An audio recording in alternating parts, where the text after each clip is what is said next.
Hi folks, Job Comics here. We're looking at an old Bronze Age issue of Amazing Spider-Man. This is issue 117. You can see it's got a pens variant there, if that's of any interest to anybody whatsoever.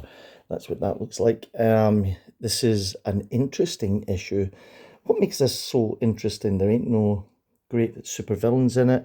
There's no key happenings. There's nobody dying in it. So why is this issue of Amazing Spider-Man a little different? Well, I'm going to show you. Well, I'm probably going to tell you. Well, I can show and tell you. Show, don't tell. That should be the rule of everybody making films these days and everybody that's writing comics and drawing comics these days. Show, don't tell, but I'm going to tell you anyway. The deadly designs of the Disruptor. Look at this fantastic splash page here.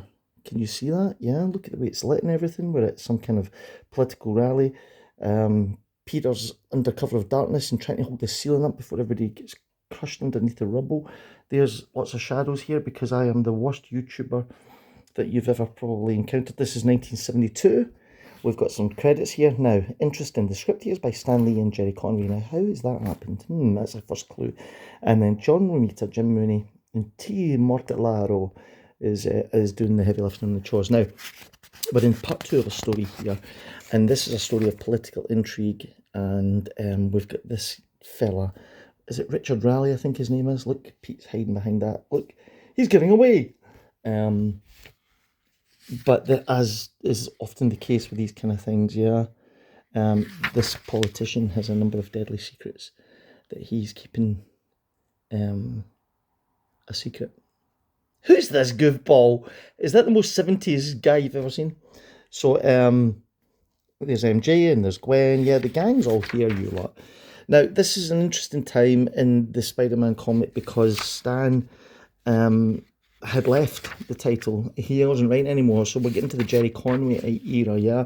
And what's happening here is that Jerry Conway's like gearing up to bring some of the greatest Spider-Man stories ever written.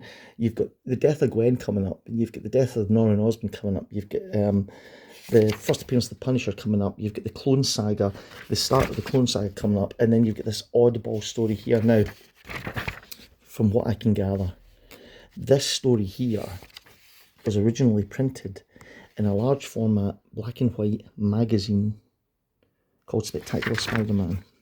Now, they decided that that story could then be reprinted into the Amazing Spider-Man comic as normal, but they had to make some changes to it because it didn't fit in, and there were certain characters that were omitted, and there were certain storylines going on that they had to continue in the regular story that didn't fit in the magazine story. So they reprinted it, and then they did some new material, and they just printed it in Spider-Man. Isn't that odd? So this is a reprint, this comic, of another Spider-Man magazine from about 1969, with new material that they had to do so it fitted in with the continuity of this run of comics, yeah? So, yeah, it's really strange. It's really very, very, very odd. There was only 2 issues of that magazine-sized one, and the second one, the first one was in black and white, and you can see how rich and everything, the inks and everything are on this cover, on this comic here, and it's because it's been reprinted from a black and white book and then coloured over the top of it. So here, we're at the end of part 2. Now, the magazine was just all one big one story, yeah, and then when they reprinted it, they broke it down into this, which was, I think it was 3 issues for this storyline here.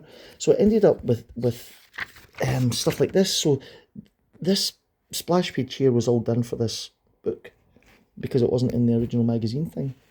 So you can buy that magazine. It can be a wee bit pricey if it's in high grade, or you can buy issue 116, 117, 118 of the Jerry Conway run, and you'll get the story here anyway with some new material added in. So that's quite an interesting Amazing Spider-Man curiosity. Is it interesting? I don't know. You tell me. Maybe you enjoyed listening to that. Maybe you never knew anything about that. Maybe you didn't know there was a black and white Spider-Man magazine in the late 60s. Well, now you do. And he wrote up, I thought it was good fun, and I thought I would share it with you. If you enjoyed it, why don't you hit the subscribe button and the bell notification and leave a wee comment. Did you enjoy this or not? Am I wasting my time? Can we get a few more subscribers? Can you do something? Come on, I'm struggling out here. Thanks for watching if you made it this far. I'll see you all on the next one.